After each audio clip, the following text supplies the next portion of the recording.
Babak baru kasus ijazah Jokowi, Polda Metro Jaya menaikkan status ke tahap penyidikan. Artinya segera ada nama tersangka. Lalu bagaimana kelanjutan perkara ini dan bagaimana pihak Roy Suryo CS menghadapi proses hukum ke depannya? Kami akan diskusikan ini bersama dengan para narasumber. Bergabung saat ini salah satu terlapor kasus ijazah Jokowi, Rismon Sianipar, dan kuasa hukum Presiden ke-7 RI Joko Widodo, Rifai Kusuma Negara. Selamat malam semuanya dengan Tifal, apa kabar? Selamat malam, Rival. Terima kasih Pak semua sudah Rizwan. bergabung bersama kami kali ini. Bung Rifai, disebutkan oleh polisi bahwa sudah terpenuhi tindak pidana. Ada pasal menyerang kehormatan dan nama baik seseorang di KUHP, kemudian fitnah, lalu di Undang-Undang ITE menyerang kehormatan di pasal 27A dan unsur pengancaman dan pemerasan. Sudah sesuai dugaan dan harapan Anda atau sebetulnya ada jerat pidana lain yang dia menurut kacamata Pak Jokowi? Ya, setidaknya dengan sudah naiknya ke penyidikan, paling tidak laporan yang disampaikan Pak Jokowi itu satu mengandung kebenaran. Karena tentunya fakta-fakta ini sudah diverifikasi oleh penyelidik. Yang kedua bahwa apa yang dilaporkan oleh Pak Jokowi juga sudah memenuhi unsur-unsur tindak pidana yang dipersangkakan. Nah, karena itu sekarang naik ke tahap penyidikan dengan tugas utama adalah mengumpulkan alat-alat bukti dan kedua menentukan tersangka. Nah, dari awal kami sendiri tidak pernah ya dengan menghormati asas praduga tidak bersalah, kami tidak mau mendahului siapa terlapor di perkara ini karena kembali lagi Undang-Undang ITE itu sangat luas ya, yang bisa turut serta dilibatkan siapa yang melakukan editing, siapa yang melakukan apa namanya transmissing, siapa yang menyampaikan kalimat-kalimat yang bertendensi fitnah dan pencemaran itu biar diurai secara hati-hati Oke. oleh pihak penyidik, demikian. Sehingga menurut Anda sudah tidak ada celah lagi bagi pihak manapun, terutama dari pihak terlapor, untuk membela diri di sini? Oh tidak, kami tetap menghormati ya nanti siapapun yang akan ditentukan statusnya sebagai tersangka. Tentunya juga dalam sistem hukum ini kita perlu hargai, mereka juga memiliki hak untuk membela diri dengan mengajukan bukti surat, saksi maupun ahli ya. Biarlah persidangan ini berjalan fair, transparan ya, karena kita inginkan juga putusan yang betul-betul bisa dipertanggungjawabkan. Hmm. Dan biar dari putusan ini pun bisa menjadi edukasi hukum bagi masyarakat Indonesia. Jadi kalau kami sendiri, di satu sisi kami sendiri confidence dengan apa yang kami laporkan ya. Kami juga sudah menyajikan alat-alat bukti, tapi juga menurut saya akan lebih baik kalau persidangan ini berjalan secara fair, transparan, dan berimbang. Oke, Bung Rismon, salah satu pasal, oke, terlepas bahwa ini belum ada yang ditetapkan statusnya sebagai tersangka, tapi Anda salah satu pihak yang dilaporkan oleh Pak Jokowi di Polda Metro Jaya dan disebutkan oleh pihak Polda, salah satu unsur pidananya termuat di pasal 310 KUHP tentang menyerang kehormatan dan nama baik seseorang dengan menuduhkan sesuatu hal dengan lisan yang dimaksudkan untuk diketahui secara umum. Menurut Anda masuk akal? Ya, kami sih menghormati ya proses hukum yang berjalan saat ini. Tetapi silahkan saja dibuktikan ya bagaimana kami menganalisa ya, mengkaji secara ilmiah ada ELA, ada penjejakan stempel, lintasan stempel menggunakan sebaran RGB, belum lagi pencocokan citra dengan model AI dan lainnya, dan buktikan saja kalau kami memanipulasi hasil tersebut begitu. Kenapa? Ya kami tidak mengubah apapun. Apa yang diupload oleh Dian Sandi Utama kami analisa terus kami tampilkan hasilnya. Terus apa yang saya foto sendiri skripsi ya, lembar pengesahan skripsi dari atas nama Joko Widodo, saya datang sendiri dan saya foto. Silakan saja kalau itu memang kami ubah, satu piksel pun kami ubah. Itu murni kajian ilmiah, silahkan saja nanti ahli dari siapapun ya yang membuktikan itu. Apakah ada maksud-maksud tertentu dari kami mengubah? Ya, silahkan dibuktikan begitu. Jadi Dan Anda mau seandainya Anda dipanggil lagi dengan status sebagai saksi, karena ini kan sudah naik status ke penyidikan. Kalau kemudian Anda dipanggil lagi, bakal bawa amunisi baru tidak untuk membela diri Anda dan teman-teman? oh jelas, jelas. Apa itu? Bahkan saya akan jelaskan secara teknis. Mudah-mudahan penyidiknya tahu begitu loh. Saya akan buktikan ya, dan Pak Roy dan Bu Tifa buktikan bahwa kami murni ilmiah tanpa tendensi pribadi atau apapun begitu.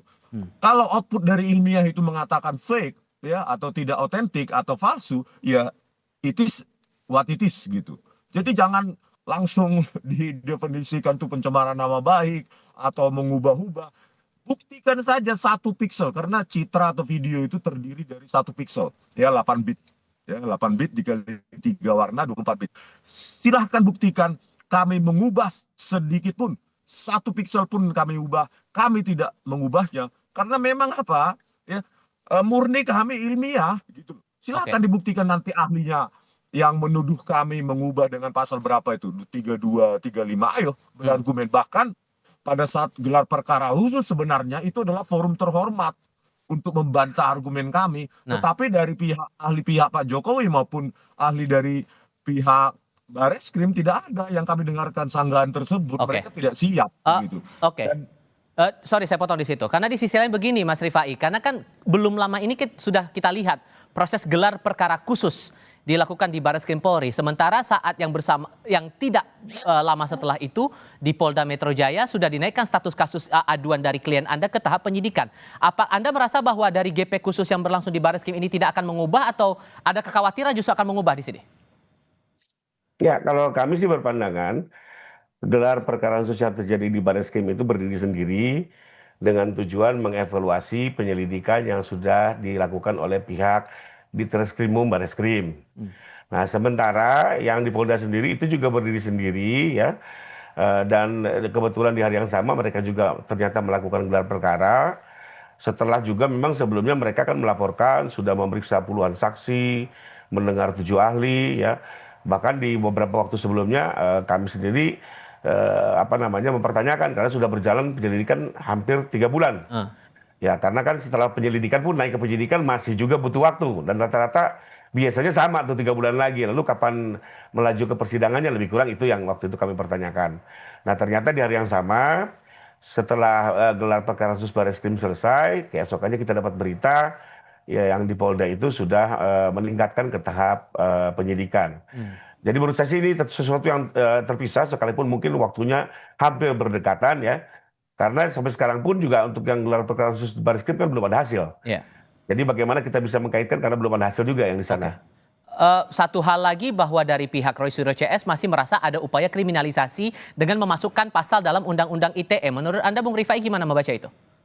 Tidak, jadi kan memang kalau di pasal 27, jadi gini, kalau pencemaran nama baik dan fitnah itu di dalam Undang-Undang ITE diatur dalam pasal 27. Jadi ada memang lex spesialisnya, karena kalau 310, 311 itu kan di KUHP. Sementara di Undang-Undang ITE itu di pasal 27. Lalu kenapa kami ada tambahkan pasal 32 dan 35? Sebenarnya kami hanya mempertanyakan sesuatu yang sederhana. Bagaimana ada sebuah tampilan ya, lalu menggunakan aplikasi IT tertentu, dan ijazah Pak Jokowi langsung dinyatakan palsu. Nah kan kami hanya melihat apakah satu itu. Lalu kedua ada lagi satu penggunaan aplikasi tertentu yang seolah-olah ijazah Pak Jokowi itu sebenarnya dimiliki oleh Dulmatno. Ini kan sesuatu yang sangat berbeda dari keyakinan Pak Jokowi. Karena Pak Jokowi sendiri yang menjalani perkuliahan, beliau sendiri juga yang menyelesaikan perkuliahan hingga memperoleh ijazah itu dari UGM. Kok bisa-bisanya kemajuan teknologi hari ini gitu ya bisa membuat sesuatu yang diyakini benar menjadi betul-betul terbalik 180%. Nah, pertanyaan ini yang kami kami sajikan kepada pihak Polda agar diuji, dan kebetulan di pasal 32 dan 35 itu ada rumusan pasal seperti itu ya. Jadi siapapun yang melakukan rekayasa teknologi ya untuk mengubah sesuatu yang asli menjadi palsu, maka itu bisa diuji. Lebih kurang begitu. Nah, tapi apakah ini nanti bisa memenuhi unsur atau tidak, kami serahkan kepada penyidik. Tapi pertanyaan mendasar kami adalah kok bisa ada sebuah teknologi memutarbalikkan fakta yang diyakini oleh pelapor. Nah, Demikian. Bang Rismon, ada kesan bahwa gelar perkara khusus kemarin itu tidak akan mempengaruhi proses di Polda Metro Jaya, makanya naik ke tahap penyidikan. Ya, pada gelar perkara khusus kemarin itu pihak Dirtipidum tidak menampilkan metode forensik maupun output dari forensik yang mereka lakukan. Jadi tidak ada gunanya juga ya. Kami sangat kecewa bahwa argumentasi ilmiah itu hanya sepihak dari kami. Bahkan katanya yang UGM dikatakan datang pun tidak hadir di situ. Ya, jadi kami kan bahwa di sana itu seperti bertepuk sebelah tangan. Padahal disitulah yang kami nantikan ya, bahwa argumentasi ilmiah kami itu dihadapkan dengan argumentasi ilmiah yang lain. Oke, saya jawab Pak Rifai ya mengenai pencocokan citra lintasan stempel ataupun apa namanya metode-metode yang kami lakukan ya, phone identification itu silahkan itu di apa diperiksa atau diverifikasi oleh pihak kepolisian dengan ahlinya. Nanti kita akan bantah gitu, di situ menariknya. Tetapi saya kira ada apa namanya konsekuensi hukum nanti kalau menuduh kami memanipulasi, ya bahkan itu akan kami laporkan balik begitu. Jadi kalau melaporkan dengan tuduhan palsu kan mungkin secara hukum ya akan kami tuduhkan balik, laporkan balik begitu. Karena kami murni menggunakan metode yang bisa dipertanggungjawabkan gitu loh. Makanya Oke. kami siap ketika gelar perkara khusus, bahkan kami tunggu itu perdebatan argumentasi ilmiah dari pihak Dirtipidu maupun pihak Pak Jokowi begitu. Tapi Oke. tidak ada sama sekali begitu. Maka prinsipnya kalau Anda mengaku siap nanti kalau dipanggil sebagai saksi dalam kasus ini, apakah hal yang sama dalam gelar perkara khusus akan Anda bawa lagi nanti ke Polda?